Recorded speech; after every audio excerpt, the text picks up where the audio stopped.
কলকাতা টিভির পর্দায় আপনাদেরকে সকলকে স্বাগত। আমি পূজালি রয়েছি আপনাদের সঙ্গে।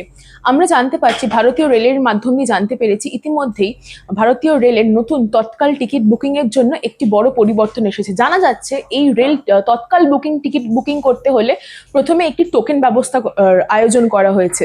এই টোকেন ব্যবস্থার আয়োজন ইতিমধ্যেই করা হয়েছে, যার ফলে লাইনের সমস্যা বা বিশৃঙ্খলা বা দালাল চক্র থেকে মুক্তি পাওয়ার জন্যই কিন্তু ভারতীয় রেলের তরফ থেকে এই টোকেন সিস্টেমের ব্যবস্থা শুরু করা হয়েছে যারা তৎকাল টিকিট বুকিং করবেন। জানা যাচ্ছে এই টিকিটের জন্য অর্থাৎ এসির জন্য একটি কাউন্টার করা হয়েছে এবং নন এসির জন্য আরেকটি কাউন্টার করা হয়েছে, যেখান থেকে আপনারা টিকিটটা সংগ্রহ করতে পারবেন।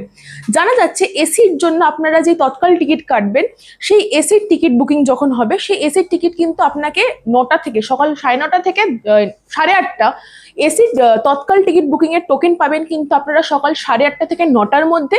এবং পাশাপাশি নন এসি যদি আপনারা তৎকাল টিকিট কাটেন, তার ক্ষেত্রে কিন্তু আপনাদের টিকিট বুকিং শুরু অর্থাৎ ওই টোকেনটা আপনারা পাবেন হাতে 9টা থেকে 9:30টার মধ্যে।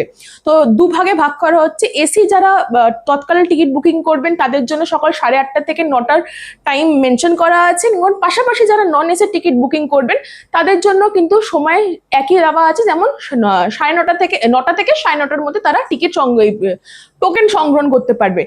তারপর কিন্তু সেই একই পদ্ধতিতে কিন্তু আপনাকে যেদিন আপনারা ট্রাভেল করবেন তার ঠিক একদিন আগে আপনাদেরকে ওই টিকিটটা নিয়ে কিন্তু যে ওই টোকেনটা সংগ্রহ করবেন তাকেই কিন্তু সেই লাইনে গিয়ে দাঁড়াতে হবে তৎকাল টিকিট পাওয়ার জন্য। তার সাথে সাথে পাশাপাশি এটাও বলে রাখি, যদি আপনারা মনে করেন যে আপনি যাচ্ছেন বা অন্য কাউকে দিয়ে আপনারা তৎকাল টোকেনটা নিতে চাইছেন, তার জন্য কিন্তু আপনাকে যে টোকেনটা সংগ্রহণ করবে তার সাথে সাথে কিন্তু তাকে আধার কার্ড, ব্যাংকের Aadhaar card, PAN card, driving licence বা ভোটার কার্ড প্রোভাইড করতে হবে, যেখান থেকে তারা টিকিটটা পাবে। এবং যদি টিকিটটা অন্য কারোর জন্য বুকিং করে, তার সাথে যেন এই সব নথিপত্রের সাথে যেন যে ট্রাভেল করবেন অর্থাৎ যেই যাত্রী যাবেন তারও কিন্তু একটি ডকুমেন্টস লাগবে।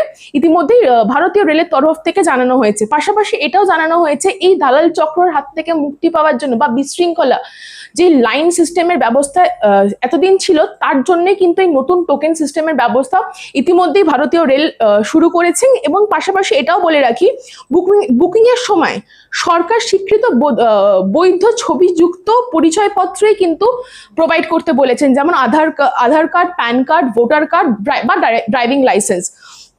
ভারতীয় রেলের মতে এই নতুন টোকেন ব্যবস্থা চালুর ফলে কাউন্টারে দালাল চক্রের অবৈধ প্রভাব অনেকটাই কমবে বলে এই ধারণাই কিন্তু করেছে ভারতীয় রেলের তরফ থেকে। এই সব আপডেট জানতে চোখ রাখুন কলকাতা টিভির পর্দায় রাত দিন 7 দিন।